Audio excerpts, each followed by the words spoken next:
예, 불자님들 반갑습니다. 제바달다품에 우리말은 15페이지고요.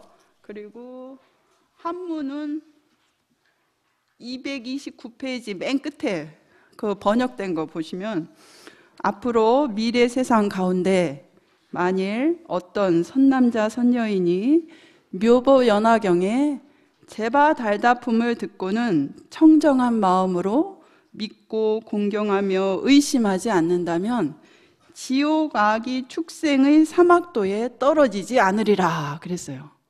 그러니까 이 법화경의 제바달다품만 제대로 온전하게 믿어도 우리가 이제 사막도가 가장 괴로운 세계잖아요. 육도 가운데에서 그 사막도에는 떨어지지 않는다는 거예요.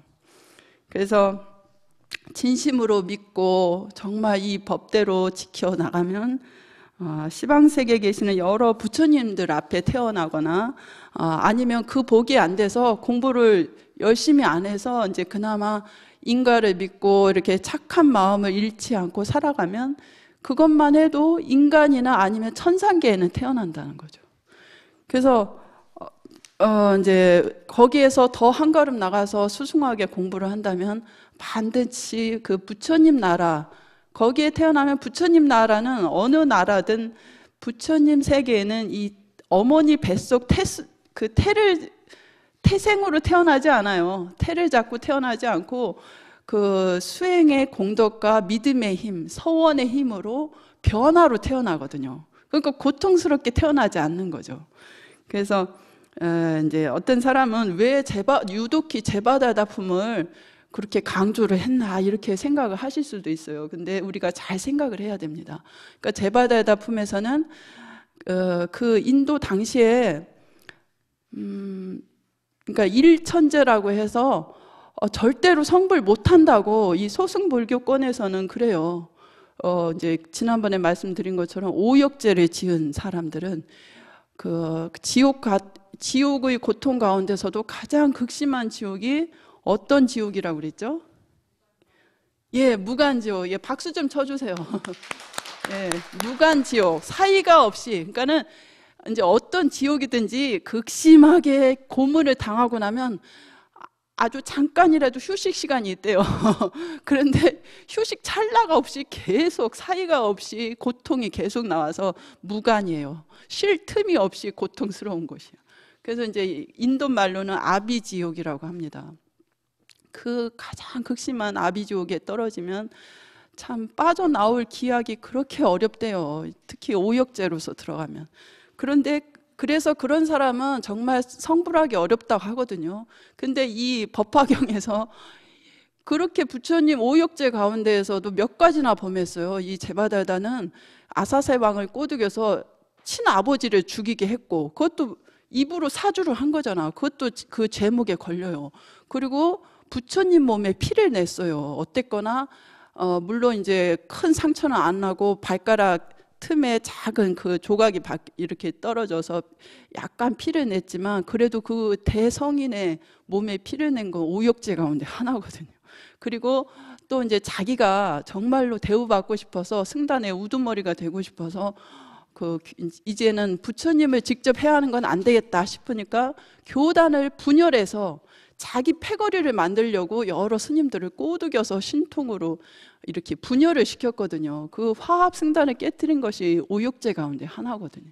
그러니까 당연히 지옥에 떨어져서 성불의 기약이 없는데 부처님께서는 당당히 이렇게 극심한 제업을 지은 제바달다조차도 성불한다고 분명하게 이렇게 수기를 주신 거예요. 그러니까는 여기에서 우리가 잘 잊지 말고 유념해야 될 것이 우리가 눈에 볼 때는 착한 일 하는 사람 있고 또 나쁜 일 하는 사람은 한없이 그 사람이 근본까지도 나쁘다고 생각을 하거든요. 저놈은 자식은 날 때부터 싸가지가 없더니 하는 쪽쪽이 사람들 해코지나 하고 그렇게 못된 짓만 한다. 그래서 구제불능이다 이렇게 우리는 쉽게 말을 하잖아요. 근데 그런 사람은 하나도 없다는 거예요. 그러니까 우리가 겉으로는 그 사람이 아무리 죄를 져서 못되고 이렇게 막 천하의 지탄을 받는 사람이라 할지라도 그 사람의 근본까지 미워해서는 안 된다는 거죠. 그래서 이제 어떤 스님께서는 이런 비유를 하시더라고요. 근데 참 적절한 비유 같아요. 우리 불자님도 한번 생각해 보세요. 한쪽에는 이제 머지않아 봄 기운에 실려서 막 여러 가지 매화꽃이며 살구꽃도 피어날 것이고 막 예쁜 봄꽃들이 어우러져서 막 피어날 거 아니에요. 그러면은 거기가 꽃밭이죠. 그럼 꽃밭인데 한쪽은 막 누군가 이렇게 지나가던 사람들이 쓰레기를 뭉창 한 사람이 몰래 살짝 아무도 못 보겠지 하고 버려놨어. 그러다 보니까 이제 거기 지나가던 사람도 아우 나도 호주머니에 쓰레기 있었는데 이거 거리적거리는데 이거 빈병이지만 살짝 놓고 가도 되겠다. 여기 누군가 버려놓은 게 있으니까 그거 같이 치겠지 하고는 휴지 쪼가 우유 먹던 팩도 버리고 빈병도 막 갖다 마시던 거 버리고 이러면은 나중에는 거기가 쓰레기장이 되죠. 그러면 우리가 볼 때는 쓰레기장은 더럽잖아요. 냄새나고 막 이제 지나가던 개도 쓰레기장은 알아보고 거기다 막 오물을 막 찌버려. 그러면 냄새도 나고 얼마나 지저분해요. 그런데 한쪽은 꽃밭이에요. 그럼 꽃밭과 쓰레기장이 같아요, 달라요? 다르죠. 그렇지만 가만히 살펴보세요. 그러니까는 부처님께서 이 진리를 왜 사성제 할 때도 그 제자를 쓰잖아요. 그게 함자로는 살필 채자예요. 그러니까 자세히 살펴보면 진리가 다 들어있다는 뜻이에요. 어떻게 보면. 그래서 우리가 이런 현상을 겉으로 봐서는 쓰레기장과 더러운 오물로 뒤덮먹이 된 쓰레기장과 꽃밭은 겉으로 봐서는 분명히 차이가 있어요. 달라. 그리고 착한 사람하고 나쁜 사람이 분명히 제보가 달라요. 그렇지만 그 근본을 한번 보시라고. 처음에 꽃이 피어나기 전에 그 토양하고 누군가 쓰레기를 버리지 않았을 때의 토양하고는 서로 같을까요? 다를까요? 다르지 않죠? 다르지 않은데 어떤 한 생각을 먹느냐에 따라서, 그러니까는 나쁜 짓을 할 때도요, 거기에 공이 들어가지 않는 게 아니에요. 뭐 누군가 나쁜 짓을 해서 누구 돈을 뺏어 먹어야 되겠다 해가지고서는 해킹을 하려면 얼마나 에너지를 많이 씁니까? 머리 좋은 걸 좋은데 안 쏠리고 이렇게 나쁜 짓에 하는 사람도 아주 보통 노력을 해서 하는 게 아니거든요. 그래서 우주의 에너지를 똑같이 쓰는데 그 작용이 다른 거예요. 그것처럼 우리 마음 바탕은 똑같은데 어떻게 마음을 먹느냐에 따라서 작용이 달라지고, 작용이 달라짐으로 인해서 그것에 대한 결과가 달라지는 거죠. 그러면은 이제 하늘과 땅 차이로 선과 악의 과보나 이런 것이 다 차이가 있고 모든 것이 이렇게 차별 세계로 이렇게 우리가 다 분별이 되어 있지만 그 자세히 들여다보면 근본은 다르지 않다는 거예요. 그래서 그 최악을 저지른 제바달다의 그 본 성품조차도 부처님의 성품과 다르지 않다는 거. 그것이 정말 중요한 거예요. 그래서 제바달다품에서 그렇게 천하의 몹쓸 제바달다도 성불을 한다는 걸 마음으로, 아, 부처님이 말씀하셨으니까 사실 이것지 하고 그냥 믿는 것도 좋지만 마음속 깊이 자기 자신의 생활 속에서 받아들여야 돼요. 그래서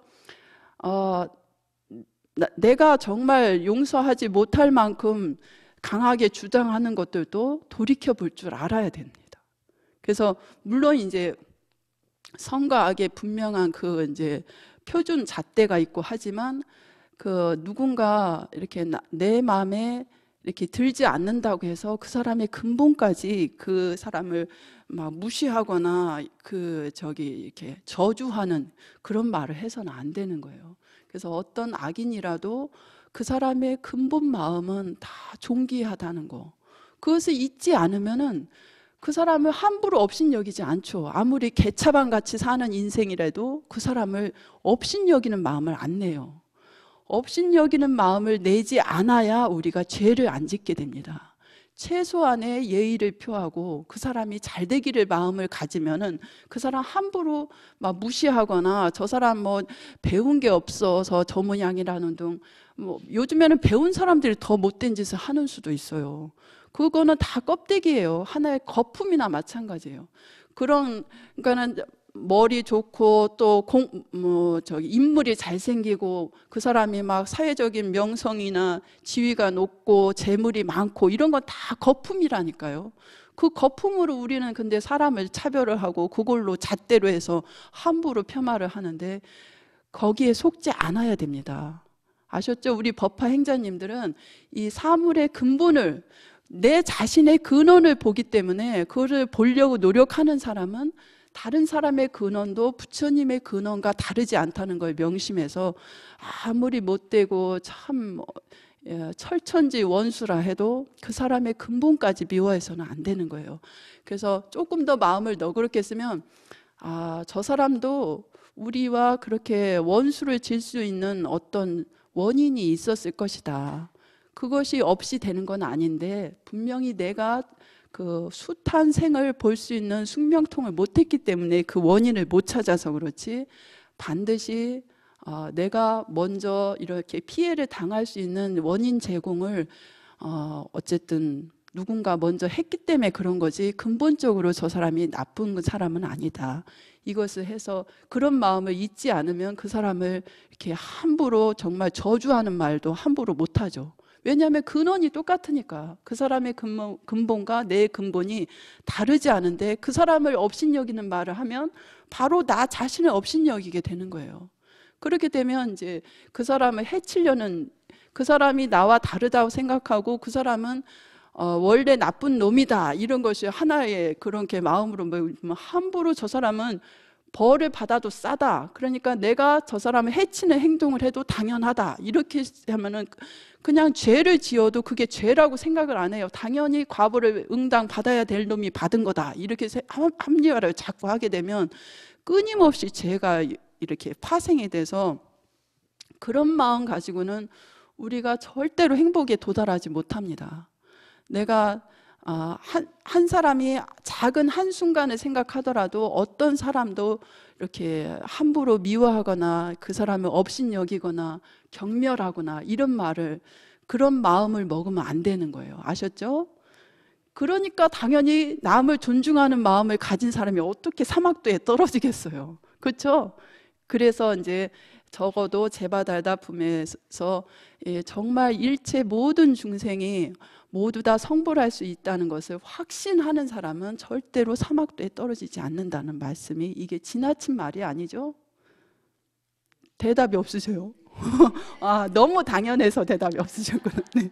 근데 오늘 한 가지 정말 또 획기적인 일이 있어요. 지난번에 제가 시간이 없어서 말씀 못 드렸는데요.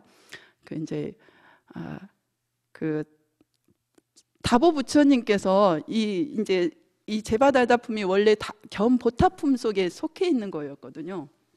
그래서 다보 부처님께서 그 오래전에 열반하신 분이 그 땅속을 뚫고 커다란 보배탑이 솟아나와서 석가모니 부처님께서 법화경 설하신 것이 참으로 옳다. 그것을 증명하기 위해 솟아나오셨잖아요. 그래서 이제 그 증명을 대대적으로 다 하셨어요. 그리고 이제 이렇게 제바달다도 나중에 천황 부처님이 될 것이다 해서 이제 성불의 수기까지 받는 걸 다 보고는 이제 다보 부처님을 모시고 왔던 다른 보살들 가운데 지적보살님이 계셨거든요. 그래서 이제 지적보살님은 지혜가 많아서 아마 지적이라고 했나 봐요. 지혜가 많이 쌓이신 분이다 해서. 그래서 이제 지적보살님이 생각하니까 목적은 이 법화경을 증명하기 위해서 오래전에 열반하신 부처님이 법화경 설하시는 부처님 처소마다 한 번씩은 꼭 나타나신다는 거예요. 그래서 그 약속을 지켰는데 그러면 이제 돌아가야 안 되겠습니까? 하고 이제 다보 부처님께 말씀을 드려요. 그래서 이제 바로 다보 부처님이 이제 원래 오셨던 자리로 가셔도 되는데 석가모니 부처님께서 잠깐 붙드십니다. 뭐 그렇게 서둘러 가지 말고 여기 내 제자 가운데 이 사바세계에 문수보살이 있는데 그 지적보살도 그 다보부처님 회상에서 아주 뛰어난 지혜가 수승한 그런 분인가 봐요. 또 이제 또 사바세계 부처님 제자 가운데 여러 보살님들 가운데 지혜하면 문수보살님이잖아요. 그러니까 여기 사바세계도 지혜가 뛰어난 문수보살이 있는데 같이 법에 대해서 좀 논설을 좀 한 다음에 가도 되지 않느냐. 그래서 이제 잠깐 붙들어요. 그러니까 그 말씀이 끝나자마자 이 사갈라 용궁에서 법을 설하시고 계셨던 문수보살님이 다른 보살들하고 쫙 나와서 지적보살님하고 이제 첫 대면을 하죠. 그래서 지적보살이 이제 부처님, 석가모니 부처님께서 같이 만나고 가라 하니까 이제 서로 인사를 나누면서 바닷속에서 오시는 길이라는데 그러면은 바닷속에서 얼마나 많은 대중을 교화하셨습니까? 그렇게 하시니까 그것은 내가 말로 설명할 수가 없습니다. 너무나 많아서 잠깐만 기다리십시오 하니까는 순식간에 얼마나 구름 같은 보살 마살들이 연꽃 위에 다 떠서 나오는 거예요. 얼마나 많은지 구름처럼 그냥 쫙 펼쳐지는 그 다보탑을 중심으로 그 문수보살이 교화한 제자들이 너무 많은 거야. 그런데 어떻게 저렇게 많은 대중을 교화할 수가 있냐. 그러니까 나는 그냥 바닷속에서 그 사람의 근본이 나와 다르지 않다는 법화경만 설했습니다. 이제 물론 근기에 따라서 초기 경전부터 설해야 되는데 그냥 믿고 설했다는 거예요. 믿고 인과응보부터 설하지 않고 바로 너희의 근원이 부처님의 근원과 다르지 않다. 그 중생의 근본을 믿으니까 먼저 법화경부터 설해서 이렇게 다 제도를 했다. 그러니까 이제 지적보살이 찬탄을 하죠. 그러면서 정말로 법화경이 그렇게 일체 중생을 성불로 이끌 수 있다면, 근데 이게 상당히 깊어서 이제 그러니까 적어도 석가모니 부처님도 이제 기초 경전부터 오랫동안 설법을 하시고 또 그 다음에 조금 더 수승한 근기로서 금강경을 위주로 한 그 반야경을 한 20년이 넘도록 또 설하시고, 그리고 또 다른 대승 경전들을 많이 설한 다음에 마지막에 법화경을 설하셨는데, 이렇게 깊은 사상을 정말로 이것을 온전히 이해하고 성불을 할 수 있는 그런 중생이 정말 있을 수 있을까요? 하고 이제 지적보살이 문수보살님께 물어요. 그러니까 문수보살님이 이제 가장 당신이 제도한 중생들 가운데 이제 가장 어린 그 사갈라 용궁의 이제 용녀예요. 그러니까 어떻게 보면 축생과예요. 축생. 그러니까 사람도 아닌 거야 아직. 그런데도 정신 수준이 이 법화경을 온전히 믿고 그리고 마음이 어질고 또 이번 생에만 법화경을 들은 게 아니라는 거죠. 그래서 오랜 세월을 이렇게 법을 공부를 했는데 용의 몸을 받아서 지금 용궁에 있지만 그리고 지금 기껏해야 나이가 이제 8살밖에 안 됐대요. 그런데 이 어린 용녀도 성불할 수 있습니다. 법화경을 공부하고. 그러니까 지적보살님께서 이제 당신도 지혜가 깊고 오랜 세월 그 수행을 해왔지만 조금 믿기지 않는다고 이제 대답을 하세요. 세상에 석가모니 부처님도 이번 생에 그 보살행을 닦은 걸로만 공덕이 돼서 성불한 게 아니고 오랜 세월을 많은 중생들을 위해서 당신의 몸과 목숨을 바쳐서 그 공덕이 쌓여서 이번에 성불하신 건데, 어떻게 용녀 따위가, 그것도 이제 기껏해야 8년밖에 안 된 용녀가 어떻게 성불을 합니까? 아무리 법화경을 공부한다 해도. 그리고 믿지를 않아요. 근데 이 용녀가 그 지적보살이 의심하는 소리를 저 멀리 바닷속에서 듣고는 그냥 바로 샥 날라와요. 바로 싹 와서 부처님 앞에서 부처님 찬탄하는 개송하면서 저도 반드시 석가모니 부처님처럼 무상 정각을 이루어서 많은 중생을 제도하겠습니다. 이렇게 이제 당차게 포부를 부처님 찬탄과 또 자신의 서원을 그렇게 바라는 그런 개송을 하니까 이제 여기 이제 사리불 존자가 이제 성문 제자들, 부처님 제자들 가운데서 가장 지혜로 으뜸 가는 제자는 사리불 존자잖아요. 이 사리불 존자가 이제 딱 이제 그 말도 안 되는 소리다. 특히 여자 몸으로. 거기 25페이지 한번 펴보세요. 거기에 보면 예, 그 한문 사경책도 조금 더 넘기면 있습니다. 그 사리불 존자가 여자의 몸에는 5가지 장애가 있다고 그래요. 첫째, 범천왕이 되지 못하고 제석천이 되지 못하고 마왕도 되지 못하고 범천왕은 이제 마음이 어지러야 되거든요. 보시를 많이 해야 되고 제석천은. 그리고 마왕은 마음이 견고해야 돼요. 근데 여자들은 번뇌에 쉽게 물들기 마련이거든요. 의지가 약해, 남자들보다 대체적으로. 그러니까 마왕도 되지 못하고 전륜성왕도 되지 못하고 5째 부처님이 되지 못한다는 거예요. 그래서 이제 사리불 존자가 이런 5가지 장애가 있는데 어떻게 부처님이 된단 말이냐 하고 막 호통을 쳐요. 그러니까는 이 용녀가 호통을 치건 말았건 거기에 시굿도 안 해요. 왜냐하면 자기 자신을 긍정하는 힘이 있어요. 그 긍정하는 힘은 암 안에서 오는 게 아니에요. 이 자기의 근본을 철저하게 믿는 데서 오는 거예요. 아, 내가 비록 축생의 몸이고 여자의 몸이고 또 하잘것없는 8살밖에 안 된 미천한 몸이지만 내 근본이 부처님과 다르지 않다. 그것을 확신할 수 있으려면 그만큼 수행이 많이 되었기 때문에 그만큼 선행을 많이 해왔기 때문에 자기 자신을 100% 긍정하는 거예요.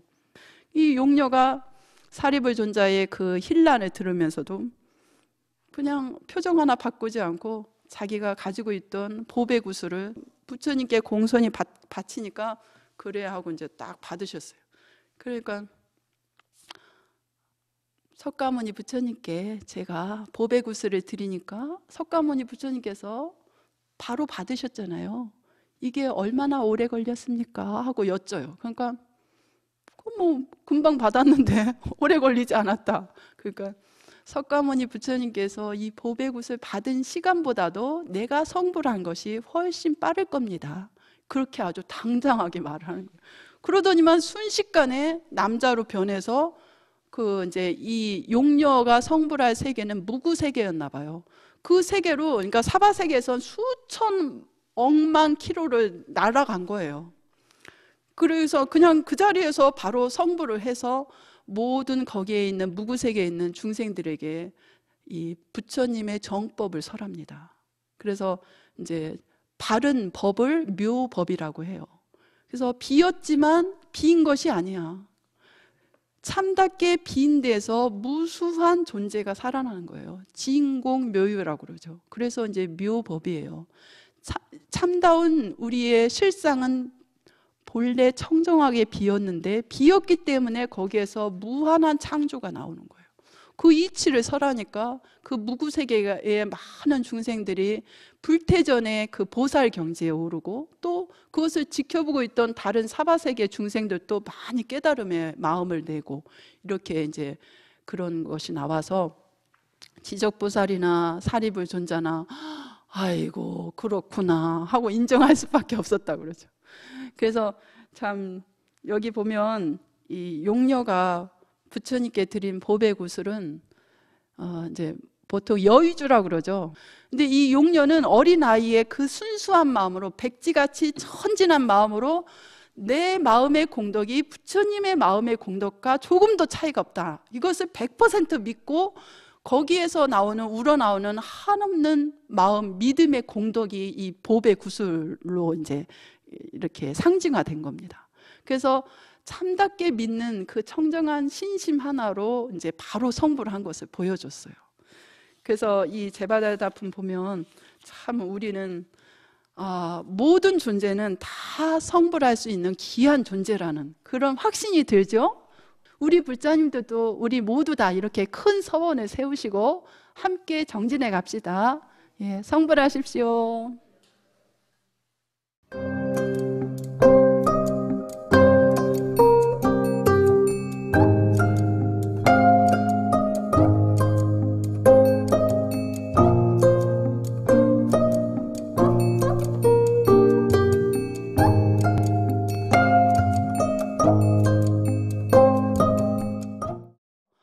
이제 그 건지품을 오늘 들어가야 되겠는데요. 건지품에서는 말 그대로 수지하도록 권한다는 뜻입니다. 또 이거를 조금 번역을 바꿔서 권해서, 내가 누군가에게, 남에게 권해서 법화경을 수지하도록 한다, 이렇게 번역을 해도 마찬가지예요. 이제 뜻은 똑같은 적인데, 법화경을 널리 석가모니 부처님께서 열반하신 후에도 모든 존재의 참다운 행복을 위해서, 이것이 뭐 그냥 부처님 법만을 지키기 위해서가 아니에요. 모든 존재가 본래로 다 귀하고 본래로 완벽한 부처님 공덕을 가지고 있다는 이 깨달음이 없으면 함부로 우리는 겉의 차별 세계로만 보면 끊임없이 대립이 되고 차별이 나오니까 거기에서 경쟁이 나오고, 경쟁이 나오면 어느 위치에 가서도 마음이 편안할 수가 없어요. 진정한 마음의 안심을 얻기 위해서는 우리의 참다운 근본을 알아야 되고, 이 근본의 차원에서는 어떤 존재도 차별이 없다는 거, 거기에서 안심 법문이 나오는 거예요. 그러니까 모든 존재가 참답게 행복하기 위해서는 이 모든 존재의 실상을 밝힌 법화 사상이 중요하다는 거죠. 그래서 모든 존재의 행복을 위해서, 참답게 행복으로 가는 길을 가르쳐주기 위해서 이 법화경은 널리 유통하라는 것이 이 부처님의 그 견보타품에서도 간절히 바로 이제 부처님께서 우리에게 말씀하신 거잖아요. 그래서 이제 그것과 이어져서 이 권지품 첫머리에는 어디 나오는? 이제 29페이지입니다. 이제 한문도 한번 찾아보세요. 제가 시간이 없어서.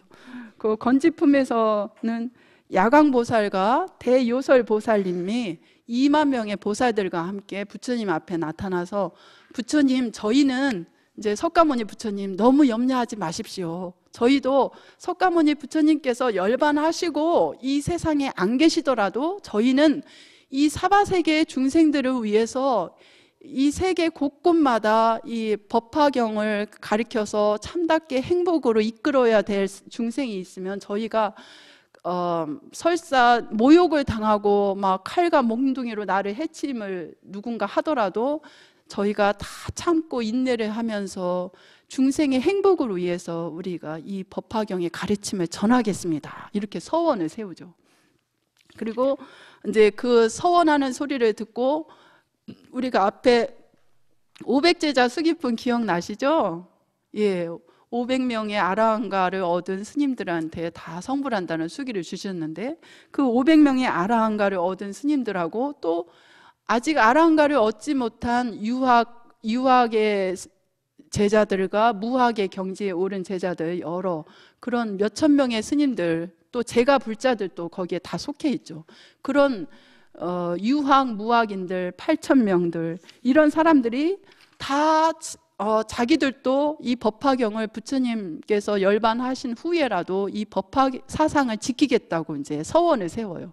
그런데 이 보살님들은 이 사바세계에서 법을 설하겠다고 하시는데, 아무리 힘들어도 이 이제 아라한가를 얻은 분이나 이제 아라한가를 얻지 못했어도 정말 이 법화 사상을 널리 전하겠다고 서원하신 분들은 아직은 이 보살의 마음을 내긴 냈어도 아주 초발심의 보살이에요. 아주 대보살이 아니거든요. 그러니까 두려운 거예요. 이 사바세계 사람들은 조금 공부를 기도를 조금 뭐 한 1000일 기도나 만일 기도 했으면 그게 굉장히 많이 한 줄 알아요.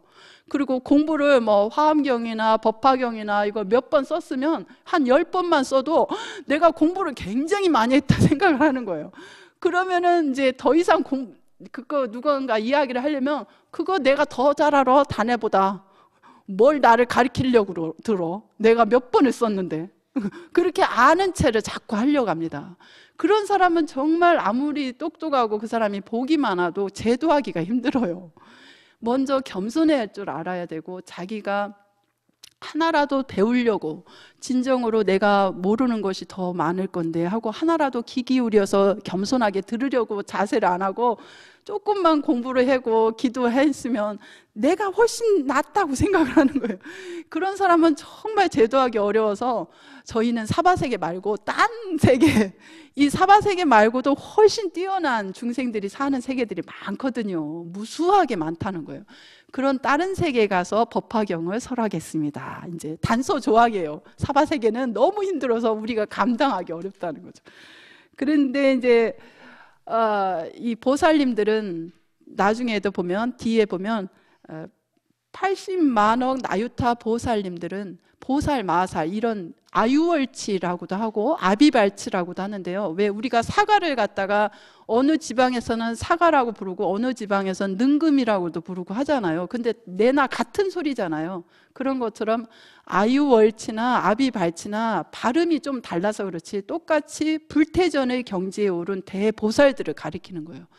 그런 대보살 마하살들은 이 사바세계에서 법을 설하는 걸 두려워 안 해요. 왜냐하면 그만큼 인욕을 할 수 있는 수행의 힘이 있으니까.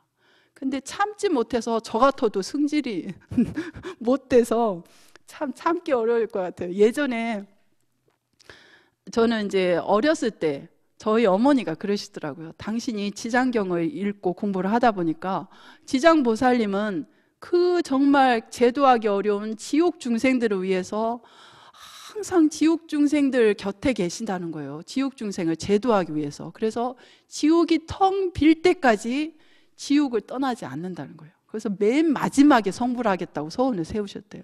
그래서 당신이 감동해서 당신은 지장보살님이 다 지장보살님까지 성불을 한 다음에 당신이 성불하겠다는 거예요. 그래서 저도 그 말 듣고 그럼 나는 엄마까지 성불한 다음에 내가 마지막에 성불하겠다 이랬거든요.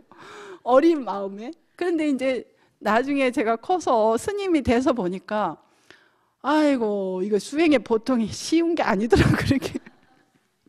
그래서 내 성질 하나도 다스리지를 못하는 거예요. 저는 정말로 한 10년이면 충분히 깨달음을 얻을 줄 알았어요. 근데 10년이 뭡니까? 10년이요 금방 가버립니다. 그리고 하나 공부에 성과는 없이 세월만 금방 가버렸고 이 내 마음을 하나 다스리지를 못하더라고요. 힘이 그렇게 업장이라는 것이 훨씬 힘이 센 거예요. 수행의 힘보다. 그러니까 마음을 기껏해서 공부한다고 해서 저기를 해서 열심히 했는데 한번 성질 내고 나면 쭈루루 그 참기름 타고 올라가던 아이가 저기 기둥에다가 참기름을 발라놓고 올라가는 그 아이처럼 저는 기껏 용을 써서 공부를 많이 했다고 열심히 하다가 어느 한순간 욕심이 나거나 마음으로 욕망이 끌어오르거나 아니면 성질이 한번 화르르 나거나 이러면은 수행의 후퇴가 쭈르륵 되는 걸 정말 몸과 마음으로 다 느끼는 거예요.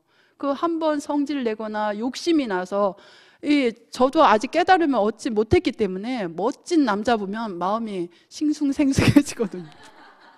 그걸 어떻게 합니까? 아직 깨달음을 얻지 못했는 걸. 그걸 인정해야 돼요. 근데 사람들은 스님이면 무조건 그런 욕망이 하나도 없어야 된다고 하는데 그거는 뛰어나신 분인 얘기고 저는 욕망이 일어나더라고요. 그리고 성질을 내고 나면 이 면역력이 얼마나 급격하게 떨어지는지 몰라요. 저는 이제 그것이 면역력도 떨어지고 이런 거는 요즘의 과학 서적을 보니까 증명이 다 됐더라고요.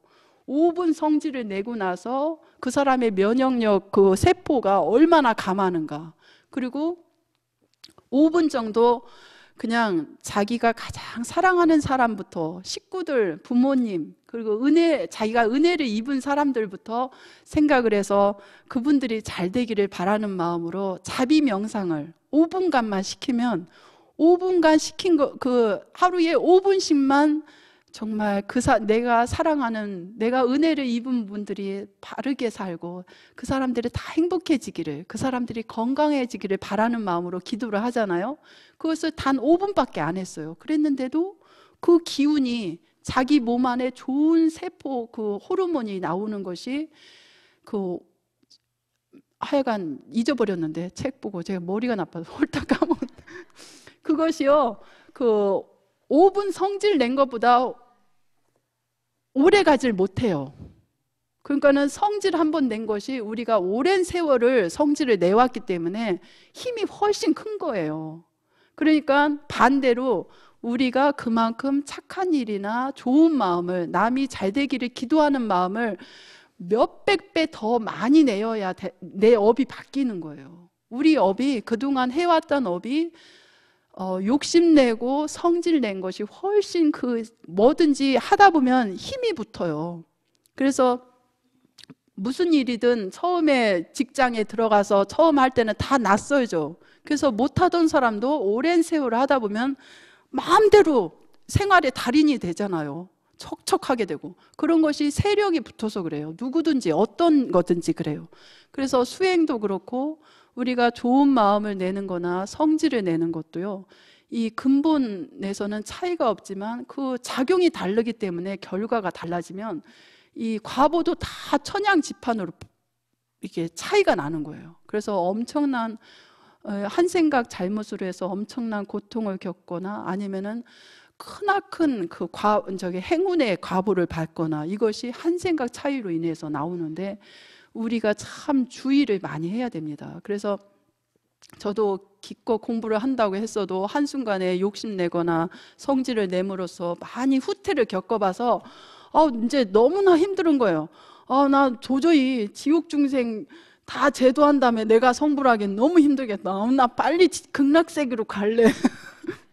그래서 내 서원을 바꿨어요. 근데 가능한 한, 그리고 내가 성불하지 못하고 있으면요, 잘못하면은 나로 인해서 다른 사람들을 돕지는 못하고 나로 인해서 다른 사람에게 엄청난 피해를 줄 수가 있더라고요.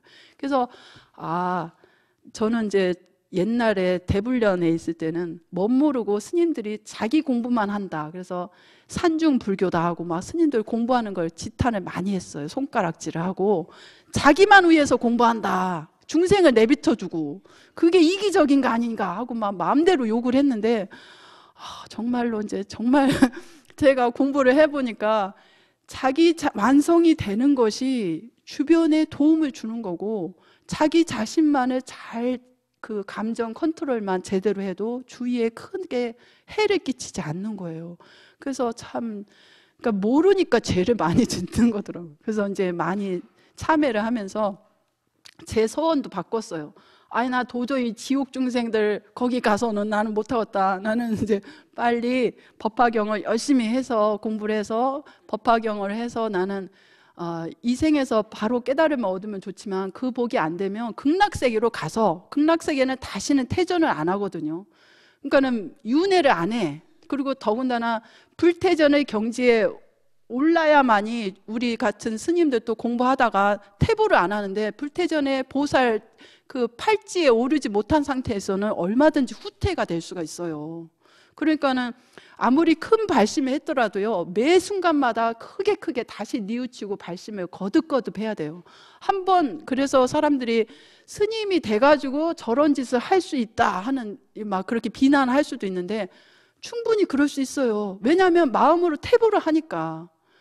제가 겪어보니까 너무 서울에 와서는 이게 자본주의 사회라서 돈이 없으면 사람 취급을 안 해요. 막 얼마나 무시를 하는지 몰라. 그래서 이제 저도 한순간에 잘못된 생각을 한 적이 있다고 그랬잖아요. 아이고, 이럴 줄 알았으면 내가 그때 교사 발령 났을 때 한 1년만 교직 생활을 했으면 1년 정도만 해도 한 1,000만 원은 모을 텐데 남한테 퍼주더라도 그러면 그걸로 내가 이렇게 먹는데 음식이 없어서 배고파서 이렇게 고생은 안 했을 텐데 이런 후회를 한 적이 있다고 그랬잖아요. 그것이 마음의 태보예요. 그것이 지속이 되면 그 사람은 속퇴를 하는 거죠.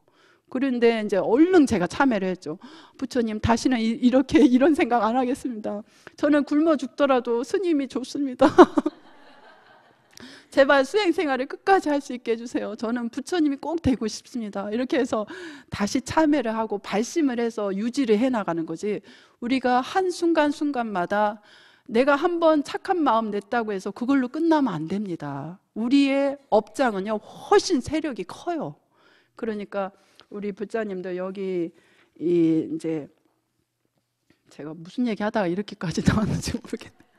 제 사적인 얘기를 너무 많이 해서 이제 그랬는데, 여기 이제 많은 이 보살님들은, 대보살님들은 이 사바세계에서 법을 설하는 것을 두려워 안 하는데, 이 초발심 보살들은 이 사바세계 중생들 감당하기가 버거워서 사바세계는 빼고 다른 세계에 가서 법을 설한다고. 이제 그래도 그 법을 설한다는 원력을 세운 것이 중요하잖아요. 그러면서 이제 이 건지품에서 그 제바달다품의 용녀 성불을 증명한 것처럼 여기에서 처음으로 비구니 스님들에 대한 수기가 나옵니다. 그래서 교단미라고도 하는데요. 마파사파제 모두 아시죠? 예, 석가모니 부처님의 이모예요. 그래서 이제 우리나라, 그러니까는 각 나라마다 문화가 달라서 우리나라는 이제 그러니까 형부의 아내가 된다는 것은 말이 안 되는 거잖아요. 근데 그 인도 당시에는 그게 당연한 문화였어요. 그러니까 언니가 죽거나 언니가 사고가 나서 저기 되면 그 동생, 여동생이 그 형부의 아내가 됐던 거예요. 그래서 아내 노릇을 했던 거예요. 그래서 석가모니 부처님의 친어머니가 누구시죠? 마야 부인이죠. 예, 그 마야 부인이 7일 만에 아기 낳고는 바로 떠나셨잖아요. 그 인연이 이제 오래 키울 수 있는 그런 인연이 아니었던 거예요. 그래서 마파사파제 그 이모가 양육을 했죠. 어머니 역할을 해준 거죠. 그래서 이제 여기에서 교단미라고 하는 것은 꼴리야족을 이제 한문으로 번역하다 보니까 꾸담 뭐 이런 식으로 해서 이제 교담 쪽에 구담족의 여성이다 이래서 이제 한문으로 교담미다 이렇게 하는데 내나 마파사파제를 가리키는 거예요. 그래서 이제 다른 제자들을 다 성불의 수기를 받는데 우리 비구니 스님들은 아직 성불의 수기를 안 주는 거예요. 그러니까 마파사파제 이분은 그 석가모니 부처님을 장가 보내도록 키웠잖아요. 아주 갓난쟁이부터. 그렇게 공덕을 많이 줬는데 나는 쏙 빼놓고 수기도 안 주고 이제 서운한 거죠.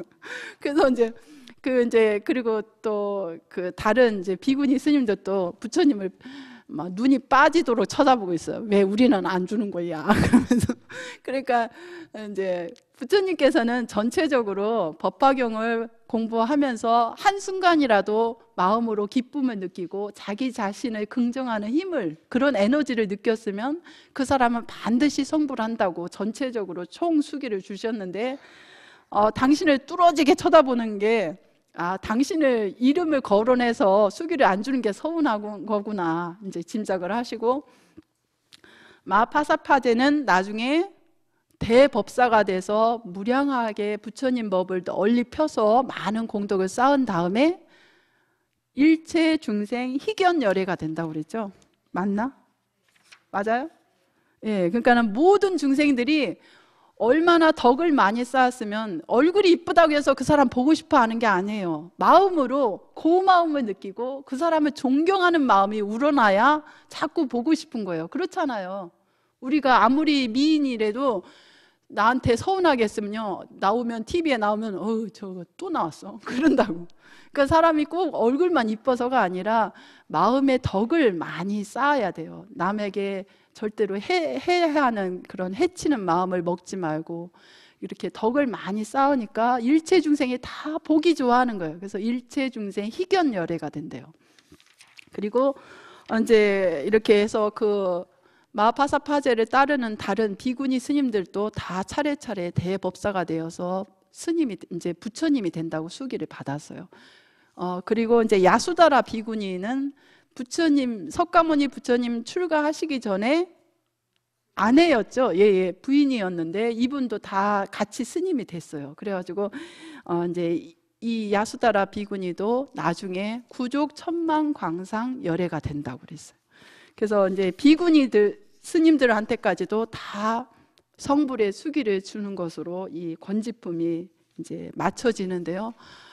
아까 제가 말씀드린 것처럼 80만억의 무수한 대보살 마살들이 이 사바세계에서, 그리고 부처님께서 열반하신 후 오타각세의 세계에서는 이 잘난 체 하는 사람들이 더 많아요. 조금 알고 잘난 체 하는 사람은 더 많고, 그런 걸 증상만이라고 그러죠. 증상만 자나, 또 공덕은 작은데 자기를 막 우쭐하게 더 내세우고 싶어 하는 사람도 다 증상만이에요. 그런 사람들이 많고, 또 머리는 그 부처님 당시의 사람들보다 훨씬 흐리멍텅해. 그래가지고 잊어버리기도 잘하고, 그렇게 성근이 부족한 사람들이 진정한 그 진리의 말씀을 듣고는 의심해서, 아, 저거 뭐 공덕을 쌓은 대로 과보를 받고 이래야 되는데, 인과응보에 의하면 뭐 죄 지은 사람이나 죄 안 지은 사람이나 근본이 똑같다, 다 똑같이 성불 한다, 저런 말 저게 가당치나 하는 소리야 하고는 방편설과 근본 지혜의 입장에서 그 사물의 근원을 밝힌 실상 법문을 이해하지 못하는 사람이 많거든요. 지혜가 깊지 못하면 얕은 방편설은 이해를 누구나 쉽게 해요. 초등학생들 산수 계산하듯이, 아, 나쁜 마음 먹어서 나쁜 행동을 하면 나쁜 결과가 오고, 착한 행동을 하면 착한 결과가 온다. 이거는 누구나 쉽게 알아차릴 수 있고 과학으로 입증이 됐지만, 그런데 나쁜 사람이나 착한 사람이나 근본은 다르지 않다. 그래서 누구나 다 성불할 수 있다는 이 진리에 대한 대확신을 주는 것은 쉽게 믿기가 어려워요. 지혜가 그만큼 깊지 못하면 저거 부처님 말씀이 하고는 틀릴 것 같은데 저거 진리라고 할 수 있겠어 하고 욕을 하고, 그 사람은 이렇게 막 함부로 대하거나 이런다 해도 저희는 다 참고 인내하면서 그 사람들의 지혜가 성숙해지고, 그래서 모든 사람이 진정한 행복을 찾기를 원합니다. 그래서 어떤 어려움이 있어도 저희는 이 법화사상 펴는 것을 절대로 포기하지 않겠습니다. 목숨을 바쳐서라도 이 진리를 지키겠습니다. 이렇게 이제 서원하는 내용으로 이 권지품이 맞춰집니다. 그러면 이제 우리가 이제 사경을 해야죠.